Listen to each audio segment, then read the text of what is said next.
우리 함께 인사하겠습니다. 할렐루야. 붙드시는 성령님의 은혜가 이 예배와 함께하기를 축복합니다. 미가서 6장 1절로 8절의 말씀을 가지고 오늘 그 세 번째 시간을 우리가 보내게 됩니다. 첫 주일 말씀을 시작하면서 제가 이렇게 시작한 것 같아요. 우리가 말을 할 때 무엇답게 라는 말을 해요. 그런데 이 말이 어떤 의미를 가지고 있느냐 보았더니 이렇게 돼 있어요. 어떤 역할이나 정체성에 충실하게 그것의 본질과 가치에 맞게 살아가는 것, 이렇게 정의되어 있어요. 그러니까 이 본질을 의미할 때에 답게라는 것은 두 가지의 단어를 붙잡는 것 같아요. 하나는 충실한 것, 그 어떤 것에 충실한 거죠. 또 하나는 맞는 거예요. 그리스도인이죠. 그리스도인은 그리스도인에 맞게 살아가야 돼요. 그죠? 그리스도인으로서 충실한 그러한 삶을 살아가야 돼요. 어떻게 하는 것이 그리스도인에 충실한 것일까요? 어떻게 하는 것이 그리스도인에 맞는 삶을 살아가는 것일까요? 그리스도인의 모델이 있어요. 바로 예수님이죠. 그러니까 우리가 예수님답게 사는 것, 예수님이 살아가신 그 삶처럼 그 삶에 맞게 살아가는 것, 그게 그리스도인 우리의 삶의 모습이어야 하는 거예요. 그 모습을 위해서 우리는 예수님을 알아가기를 힘써야 돼요. 알아가기를 힘쓰는데 바르게 알아가기를 힘써야 돼요. 더 감사한 것은 그 예수님을 바르게 알아감으로써 우리는 하나님도 바르게 알아갈 수 있다는 거죠. 요한복음 17장 3절에서 영생은 곧 유일하신 참 하나님, 그리고 그가 보내신 자 예수 그리스도를 아는 것이다 라고 말해요. 영생이 무엇입니까? 주 예수를 믿으라, 그러면 너와 내 집이 구원을 얻으려는 사도행전의 그 말씀처럼 예수님을 믿는 거예요. 근데 그 믿는 것을 오늘 보면 그 요한복음 17장에서는 뭐라고 말씀하시고 있어요? 아는 것, 누구를? 예수 그리스도를 아는 것, 그리고 예수 그리스도를 보내신 그분을 아는 것이라고 말하고 있습니다. 하나님을 바르게 알아가시는 저와 여러분이기를 축복합니다. 예수 그리스도를 바르게 알아 그분의 삶을 잘 따라가시는 저와 여러분이 되기를 축원합니다. 그렇기 위해서 우리는 창조주 되신 하나님과 피조물된 우리의 이 관계를 잘 알아야 돼요. 위치를 잘 알아야 된다라는 말이죠. 그리고 그 위치, 자신의 그 본분을 잘 알기 위해 우리는 하나님 말씀인 성경을 듣는 것, 또 때로는 읽고 묵상하는 것, 배우는 것에 게을리하지 않는 삶이 되어야 될 줄 믿습니다. 여러분, 하나님과의 관계를 바르게 설정한다는 것, 그것은 하나님과 나의 그 위치를 분명하게 아는 것이죠. 성경은 우리가 하나님의 피조물이라고 말씀해요. 그런데 피조물된 우리를 하나님이 얼마나 사랑하셨던지 하나님의 영적 자녀 삼으셨어요. 그래서 요한복음 1장 12절 말씀을 보니까 영접하는 자 곧 그의 이름을 믿는 자에게는 하나님의 자녀가 되는 권세를 주셨다. 아멘. 그러므로 사랑하는 여러분, 저와 여러분이 하나님을 믿습니다. 아멘. 예수가 그리스도임을 믿습니다. 아멘. 하나님의 자녀로 권세 있는 삶을 살아가기를 축복합니다. 창조주 되신 하나님이 그렇게 우리를 자녀 삼으셨어요. 자녀된 우리가 하나님을 향하여, 아버지된 하나님을 향하여 어떠한 삶의 모습을 보여야 될까요? 이사야 43장 21절에서 하나님이 이렇게 말씀합니다. 이 백성은 내가 나를 위하여 지었나니 나를 찬송하게 하려 함이라. 아멘. 이사야 43장 전체의 말씀은 이스라엘을 향한 하나님의 구속의 약속이죠. 그리고 그 약속을 신실히 지켜가시는 하나님의 모습을 그리고 있어요. 저 말씀은 단순히 이스라엘을 향한 하나님의 복을 말씀하시는 내용이 아니에요. 그들만을 위한 축복, 은혜를 말하는 것이 아니죠. 하나님의 영광이 이들을 통하여 세상 가운데 전해지기를 바라시는 말씀인 거예요. 그렇기 때문에 이사야서 43장 21절의 말씀은 바로 하나님 자녀된, 하나님 백성된 이들의 증인으로서의 삶을 말하는 것이에요. 그래서 이사야서 43장 12절에서는 이렇게 말씀하고 있어요. 같이 한번 읽어봅니다. 내가 알려주었으며 구원하였으며 보였고 너희 중에 다른 신이 없었나니 그러므로 너희는 나의 증인이요 나는 하나님이니라 여호와의 말씀이니라. 아멘. 찬양과 경배, 이 삶을 통해서 세상 사람들이 여호와 하나님을 알게 하는 그것, 이것이 우리의 본분인 것이 사명이에요. 그래서 나의 모습을 제대로 알기 위해서 우리는 하나님의 마음을 먼저 읽어야 되겠죠. 하나님의 생각을 알아야 되겠죠. 어떻게 하나님의 마음을, 하나님의 생각을 우리가 읽을 수 있을까요? 때로는 하나님이 우리에게 직접적으로 계시하기도 해요. 누구야? 하고서 노크하세요. 그럼 말씀하세요. 그리고 바로 우리가 예배하면서 보았더니 말씀을 통해서 우리에게 계시하세요. 주천년이 지난 말씀이지만 이 말씀은 오늘도 오시는 그날까지 계속해서 유효할 하나님의 마음과 생각임을 믿으시길 부탁드립니다. 그래서 성경을 알아가는 것, 그것이 정말 우리에게 필요한 거예요. 하나님의 마음, 그 생각을 제대로 읽지 못했어요. 누가요? 아담과 하와가. 그로 인해 그들이 죄를 범하게 됩니다. 안타깝게도 그 이후의 후손들은 원죄라고 하는 이 죄의 성질을 가지고 태어나는 존재가 되었어요. 이로 인해 지금 우리는 예수님을 믿음으로 구원받은 영적 하나님의 자녀가 되었음에도 불구하고 유혹 앞에 흔들릴 수밖에 없는 존재가 됐어요. 유혹 앞에 넘어지는 존재가 된 것이에요. 작은 바람에도 옷깃을 여미는 그러한 연약한 존재가 되고 만 것이에요. 요한에서 3장 4절을 보니까 죄라는 것에 대한 정의를 이렇게 말하여 죄를 짓는 자마다 불법을 행하나니 죄는 불법이라. 하나님 명령을 어기는 그것이 불법인 거예요. 그것이 죄라는 거예요. 다시 한번 말합니다. 하나님과 나의 위치를 잘 알아가시길 축복합니다. 그 위치를 잘 알기 위해 말씀을 더욱더 사모하시고 붙드는 여러분이기를 주의 이름으로 부탁드립니다. 오늘 본문 1절과 2절에는요, 하나님과 사람의 분명한 관계를 말씀하고 계세요. 너희는 여호와의 말씀을 들을지어다.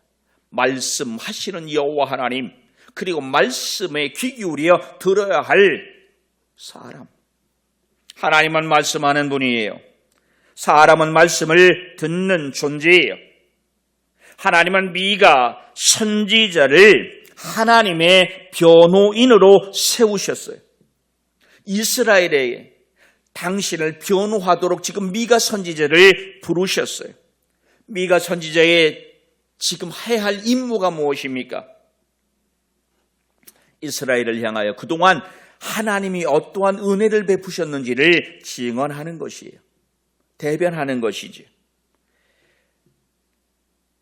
하나님은 미가 선지를 통하여 이스라엘을 향하여 3절에서 이렇게 말씀합니다. 약속하신 그것을 끝까지 지키시는 변함없는 하나님. 그래서 이렇게 말씀하네요. 내가 무엇을 내게 행하였으며 무슨 일로 너를 괴롭게 하였느냐. 너는 내게 증언하라. 너는 내게 증언하라는 이 말씀을 통해서 이스라엘이 하나님에게 순종하지 못하게 할 정도의 그런 인내의 한계에 도달할 만한 고통을 준 적이 없다라고 반론하고 계시는 거죠. 그러면서 4절, 5절 상반절에 보니까 이스라엘을 향한 하나님의 은혜를 하나하나 이야기해요. 어떻게 이야기합니까? 애굽에서 가나안에 들어갈 때까지 모든 여정에 하나님 은혜 아닌 것이 없었어요. 애굽 땅에서 인도하여 종로도 하는 집에서 속량하였다는 것이에요. 모세와 아론과 미리암을 앞에 보냈다는 것이에요. 여러분, 저기에서 말하는 저 집안 형제 자매들을 이야기하는 이유가 뭘까요? 모세는 이스라엘을 이끌어가는 지도자의 역할이었어요. 아론은 하나님과의 종교적인 행위의 위치에 서 있던 사람이에요. 미리암은 선지자예요. 말씀을 그들에게 대언해 주는 자들이었어요. 모세와 아론과 미리암을 통하여 그들은 영적으로 또한 육체적으로 가나안에 들어가면 있어서 조금의 불편함도 없게 만드신 하나님이라는 것을 말씀하고 계시는 것이. 심지어 5절 상반절에서는 이렇게 말해요. 내 백성아, 너는 모압 왕 발락이 꾀한 것과 보올의 아들 발람이 그에게 대답한 것을 기억하라. 시딤에서 길갈까지의 일을 기억하라. 아멘. 이스라엘의 애굽을 나와 가나안을 정복하기까지 어느 한 곳 하나님의 손길이 미치지 않은 곳이 없어요. 은혜 아닌 것이 없었다는 것을 지금 말씀하고 계시는 것이에요. 여러분, 우리는 애굽을 나와 가나안에 들어가기까지 이스라엘이 하나님을 향하여 하나님께 세우신 저 지도자를 향하여 때로 원망하고 때로 불평했던 것 우리가 알잖아요. 그런데도 어떻게 하나님은 그 모든 것에서 마치 귀를 닫고 계신 것처럼 그렇게 당신의 일을 행하셨을까요? 5절 하반절에 보니까 그것이 하나님의 공의 때문이라고 말씀하고 있어요. 나 여호와가 공의롭게 행한 일을 알리라. 문자적으로 이 공의는 공평을 말하는 것이에요. 즉 하나님은 이스라엘과 약속 언약을 맺으셨어요. 저들의 행위는 하나님의 내려주시는 복을 받을 만한 존재들이 아니죠. 복을 차버리는 존재였던 것이. 그럼에도 불구하고 하나님이 저들에게 끝없이 약속하신 복을 주셨던 이유는 바로 이 공의 때문이라는 것이에요. 저들은 약속을 어겼지만 하나님은 공의로운 분이시기 때문에 그 약속을 어길 수 없으셨던 것이에요. 그로 인해 우리가 오늘도 은혜의 반열에 서게 된 것이에요. 사랑하는 여러분, 하나님의 약속이 저 이스라엘을 향하여 변함없으셨듯 우리를 향한 하나님의 계획 또한 변함없으시다는 것을 의심하지 마시기를 부탁드립니다. 그런데 사람들이 바로 이것을 오해하는 겁니다. 6절과 7절에 보니까 그들이 지금 하나님을 어떻게 오해하고 있는지를 말하고 있잖아요. 내가 무엇을 가지고 여호와 앞에 나아갈까? 높으신 하나님을 어떻게 경배할까? 번제물로 1년 된 송아지를 가지고 나아갈까? 천천의 순양 만만의 강물 같은 기름을 가지고 나가면 하나님이 기뻐하실까?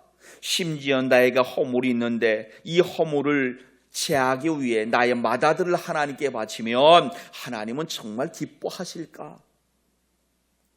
아들을 바치는 것은 이방인들의 못된 그 제사 방식이잖아요. 하나님은 절대 이러한 것을 받으실 분도 아니고요. 그런 것을 가지고 기뻐하실 분이 아니에요. 왜냐하면 하나님은 이 같은 외식적인 행위가 아닌 마음으로 드리는, 마음이 들어가 있는 그 헌신을 원하시기 때문인 거죠. 눈에 보이는 재물의 형식이 아닌 마음이 들어있는 그 헌신. 하나님이 기뻐하시는 것은 하나님을 향한 믿음이에요. 하나님을 향한 신뢰예요. 하나님을 향한 사랑이에요. 이것 때문에 하나님이 감동하시는 겁니다. 그것 때문에 우리의 부족함을 기억하지, 우리 허물을 기억하지 않으시는 겁니다. 그렇게 하나님은 이제라도 하나님의 마음을 그들이 바로 알기를 바라고 계세요. 그래서 이 8절에서 뭐라고 말씀하고 있습니까? 한 번만 읽어볼게요. 사람아, 주께서 선한 것이 무엇임을 내게 보이셨나니 여호와께서 내게 구하시는 것은 오직 정의를 행하며 인자를 사랑하며 겸손하게 내 하나님과 함께 행하는 것이 아니냐. 아멘. 세 가지를 요구하고 계시네요. 첫 번째가 무엇입니까? 여러분, 첫 번째가 뭐예요? 오늘 8절 말씀을 보니까 정의를 행하며 라고 말씀하세요. 정의라고 하는 것, 이것은 바로 공의를 말해요. 공평을 말하는 거예요. 우리가 이스라엘이 하나님의 그 주시는 복을 받아 누릴 수 있던 것이 바로 이 공의 때문이었잖아요. 이 정의 때문이었어요. 의로운 삶을 말하는 것이 아니라 사회적으로 모든 사람을 대하여 공평하게 대하는 것을 원하죠. 사람이 하나님 앞에 나아갈 때 하나님이 바라시는 것이 바로 이 정의, 공의라는 거예요. 그들이 생각한 것처럼 천천의 순양, 그렇죠? 아니라는 것이에요. 만만의 기름이 아니라는 거예요. 하나님이 예배하는 이 시간 우리의 무엇을 바실까 한번 생각해 보십시오. 그게 정의라는 것을 믿으시기를 부탁드립니다. 오늘 정의가 땅에 떨어진 시대라 우리는 말하지 않습니까? 뇌물을 받고 불의한 재판이 이루어지기도 해요. 땀 흘린 값진 수확이 아닌 공짜로 무엇을 얻기를 바라는 시대에 우리가 살고 있어요. 수고 없는 그렇게 받는 대가를 우리는 서슴없이 받고 있잖아요.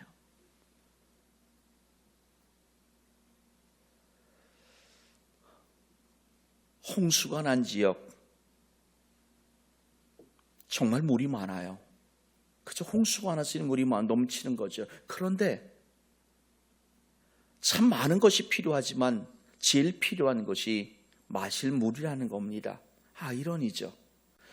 물 난리가 났는데 물을 제일로 필요하다는 것이에요. 물이라고 다 마실 물이 아니기 때문인 겁니다. 생수를 마셔야만 돼요. 그것이 사람을 살리는 물이기 때문인 겁니다. 이 땅에 얼마나 많은 교회가 있습니까? 이 땅에 얼마나 많은 사람이 있어요. 그리스도인이 넘쳐나는 시대잖아요. 그런데 지금 하나님은 그 수많은 교회, 수많은 그리스도인들 중 바로 생수 같은 교회, 생수 같은 사람을 찾고 계신다는 거예요. 교회 안에서도 마찬가지입니다. 생수 같은 교인, 오늘 예배하는 저이기를, 여러분이기를 주의 이름으로 부탁합니다. 그것을 회복하라는 것이, 그 정의, 그 공의, 그 공평, 그것이 있으라는 것. 또한 이렇게 말해요. 인자를 사랑한다고 말해요. 여기서 말하는 인자라는 것, 이것은 실은 사람을 말해요. 사람을 사랑하는 것이. 이 사랑이라는 것도 한자로는 인자예요. 헤세드예요. 그런데 여러분, 이 헤세드라고 하는 말에는요, 크게 두 가지 의미가 있어요. 하나는 이런 의미예요. 계약 맞은 당사자들끼리 더 서로에게 잘하자라는 의미예요. 또 하나의 의미가 있어요. 그것은 한번 계약 맺었으면 오래도록 그 계약을 유지하자라는 의미가 이 헤세드라는 말 안에 있어요. 그러니까 계약을 맺는다는 건 상대가 있는 건데 그 서로 상대에게 잘하자는 것, 여기에 들어갈 수 있는 단어가 뭘까요? 이런 거죠. 인자와 자비와 진리와 사랑. 하나님에게 이것이 있는 거예요. 이 헤세드가. 그런가 하면 또 오래 지속한다고 하는 이 말에는 성실과 신뢰 이런 게 들어가 있는 것이, 이게 헤세드예요. 이것을 우리는 통칭해서 자비라고 사랑이라고 말하죠. 사람을 향한 사랑, 자비를 지금 말씀하고 있는 것이에요. 성경을 보면은요, 특별히 헤세드라고 하는 이 단어가 부각되고 있는 성경이 있어요. 룻기예요. 나오미를 향한 룻의 헤세드 생각해 보세요. 모압 여인 룻을 향한 보아스의 헤세드. 이것이 다윗을 거쳐 예수 그리스도의 십자가까지 연결돼요. 십자가를 통한 피조물 된 사람을 향한 바로 그 헤세드. 하나님은 본질이 바로 이 사랑이죠. 그렇기 때문에 하나님은 일찍이 사랑을 하나님 백성에게 보여주시고 그 사랑을 세상 가운데서 드러내기를 바라셨어요. 그것이 이 말이에요. 오늘 저와 여러분에게 이러한 헤세드가 있기를 축복합니다. 공평, 정의로 믿고 사랑, 헤세드가 있고 하나님이 우리에게 바라시는 것이 바로 이거예요. 형제를 향한, 이웃을, 공동체를 향한. 그래서 여러분 마태복음 5장 23절과 24절에서 뭐라고 말씀합니까? 예물을 제단에 드리려다가 내 형제에게 원망 들을 만한 일이 생각나느냐? 그럼 어떻게 하라고요? 예물을 제단 앞에 두고 먼저 가서 형제와 화목하고 후에 와서 예물을 드리라. 아멘. 그리고 이렇게 또 말씀하세요. 겸손함으로 하나님과 동행하라. 여러분, 그렇다고 해서 하나님은 미가 선지자를 통하여 율법에 기록되어 있는 그 희생제물을 완전히 무시하는 말이 아닌 거예요.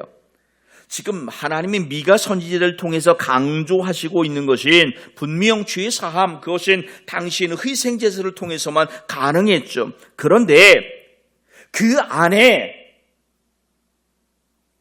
정의와 헤세드, 인자와 겸손이 들어가 있지 않는 행위라면 그것은 하나님을 향한 경배, 영광, 세상에 하나님의 사람을 드러내는 것이 아닌 자기를 과시하는 것이다 말씀하고 있는 거예요. 하나님이 원하시는 삶, 하나님이 기뻐하시는 삶, 그것은 정의를 행하는 거예요. 인자를 베푸는 거예요. 하나님과 겸손하게 같이 가는 거예요. 우리는 이것을 좀 고급스러운 말로 이렇게 말하죠. 따라합시다. 삶으로 드리는 예배.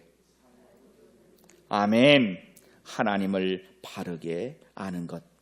그것은 삶으로 드리는 이 예배를 통해서 드러나게 돼 있어요.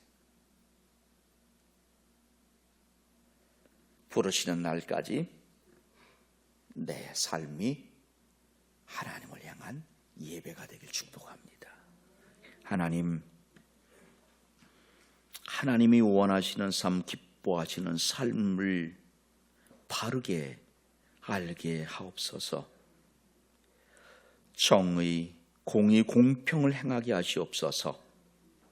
하나님이 우리에게 인자를 베푸셨듯 우리도 세상을 향하여 공동체를 향하여 인자를 베풀게 하옵소서. 하나님 앞에 겸손함으로 함께 하나님과 걷는 삶이게 하옵소서. 예수님 이름으로 기도하옵나이다. 아멘.